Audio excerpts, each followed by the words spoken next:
नमस्कार दोस्तों, स्वागत है आपका आपके अपने YouTube चैनल कष्ट हरण में। मित्रों, आज हम भगवद गीता के अध्याय 2 के श्लोक 30, 31 एवं 32 पर विचार करेंगे। देहि नित्यमवध्यो अयं देहे सर्वस्य भारत, तस्मात् तत्सर्वाणि भूतानि न त्वं शोचितुमर्हसि। अर्थात, हे भरतवंशी, शरीर में रहने वाले देही का कभी भी वध नहीं किया जा सकता, अतः तुम्हें किसी भी जीव के लिए शोक करने की आवश्यकता नहीं है। तात्पर्य: अब भगवान अविकारी आत्मा विषयक अपना उपदेश समाप्त कर रहे हैं। अमर आत्मा का अनेक प्रकार से वर्णन करते हुए भगवान कृष्ण ने आत्मा को अमर तथा शरीर को नाशवान सिद्ध किया है। अतः क्षत्रिय होने के नाते अर्जुन को इस भय से कि युद्ध में उसके पितामह भीष्म तथा गुरु द्रोण मर जाएंगे, अपने कर्तव्य से विमुख नहीं होना चाहिए। कृष्ण को प्रमाण मानकर भौतिक देह से भिन्न आत्मा का पृथक अस्तित्व स्वीकार करना ही होगा। यह नहीं कि आत्मा जैसी कोई वस्तु नहीं है, या कि जीवन के लक्षणों रसायनों की अंतःक्रिया के फलस्वरूप एक विशेष अवस्था में प्रकट होते हैं। यद्यपि आत्मा अमर है, किंतु इससे हिंसा को प्रोत्साहित नहीं किया जाता। फिर भी युद्ध के समय हिंसा का निषेध नहीं किया जाता, क्योंकि तब इसकी आवश्यकता रहती है। ऐसी आवश्यकता को भगवान की आज्ञा के आधार पर उचित ठहराया जा सकता है, स्वेच्छा से नहीं। श्लोक 31।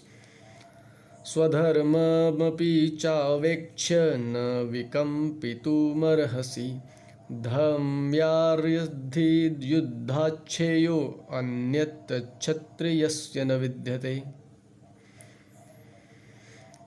अर्थात, क्षत्रिय होने के नाते अपने विशिष्ट धर्म का विचार करते हुए तुम्हें जानना चाहिए कि धर्म के लिए युद्ध करने से बढ़कर तुम्हारे लिए कोई अन्य कार्य नहीं है, अतः तुम्हें संकोच करने की आवश्यकता नहीं है। तात्पर्य: सामाजिक व्यवस्था के 4 वर्णों में द्वितीय वर्ण उत्तम शासन के लिए है और क्षत्रिय कहलाता है। क्षत का अर्थ है चोट खाया हुआ, जो क्षति से रक्षा करे वह क्षत्रिय कहलाता है।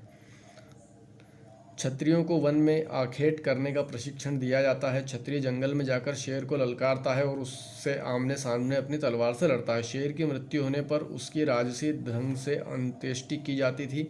आज भी जयपुर रियासत के क्षत्रिय राजा इस प्रथा का पालन करते हैं। क्षत्रियों को विशेष रूप से ललकारना तथा मारने की शिक्षा दी जाती है, क्योंकि कभी कभी धार्मिक हिंसा अनिवार्य होती है। इसलिए क्षत्रियों को सीधे संन्यास आश्रम ग्रहण करने का विधान नहीं है। राजनीति में अहिंसा कूटनीतिक चाल हो सकती है, किंतु यह कभी भी कारण या सिद्धांत नहीं रही।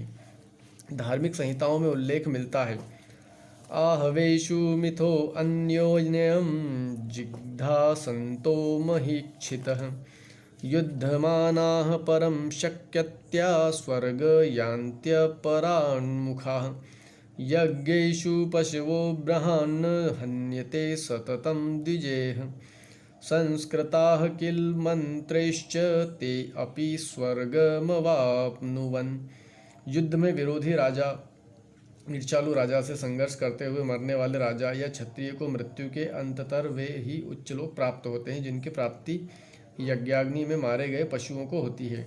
अतः धर्म के लिए युद्ध भूमि में वध करना तथा याज्ञिक अग्नि के लिए पशुओं का वध करना हिंसा कार्य नहीं माना जाता, क्योंकि इसमें निहित धर्म के कारण प्रत्येक व्यक्ति को लाभ पहुंचता है और यज्ञ में बलि दिए गए पशु को एक स्वरूप से दूसरे में बिना विकास प्रक्रिया के तुरंत मनुष्य का शरीर प्राप्त हो जाता है। इसी तरह युद्ध भूमि में मारे गए क्षत्रिय यज्ञ संपन्न करने वाले ब्राह्मणों को प्राप्त होने वाले स्वर्गलोक में जाते हैं।